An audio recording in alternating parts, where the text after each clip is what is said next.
So I got diagnosed with OCD very early on in life. I was probably like 5 or 6 years old.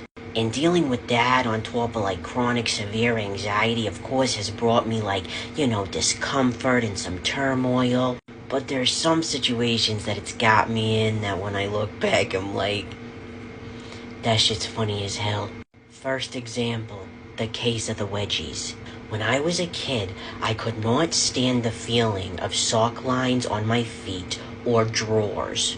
I made my mother go out and buy grown woman granny panties for me 5 times too big just 'cause I hated the feeling. But that wasn't enough. With OCD, we hear about compulsions such as checking things. I do that too. Confessing things. I do that too. Washing hands a lot. I do that too. But what about wedgie picking? Because I was picking a wedgie every 30 to 60 fucking seconds. I think people thought that I had a condition. I mean, not a mental condition, a physical one. I don't know. It got so fucking bad that I was like, fuck it, I stopped wearing drawers. Until my bitch of a babysitter caught me. Unfortunately, my next compulsion was twitching my eye constantly because I couldn't stop feeling like I had an itch that wasn't there. Well, it was there in my head, but not in real life. So thanks to my previous babysitter, now I'm not walking around with constant wedgies, but I look like a 6-year-old who's jonesing. So thanks. Anyways, case number 2, the chance at being popular. I'd say I'm a pretty popular guy now. It wasn't always that way.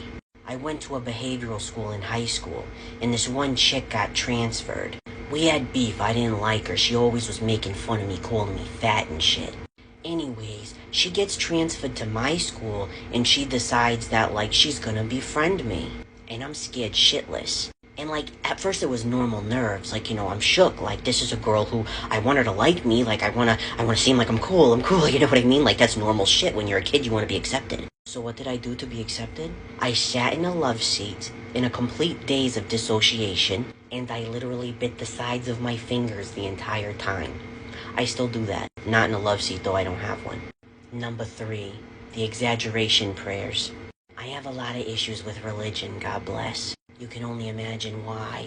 Unfortunately, like many who deal with religious issues and have OCD, a lot of my OCD surrounds this. And as a freshman in high school, I literally was convinced that if I even exaggerated to somebody or said something that might not be true, that I'd go straight to hell. I must have prayed 70 times a fucking day. I know God had me on mute.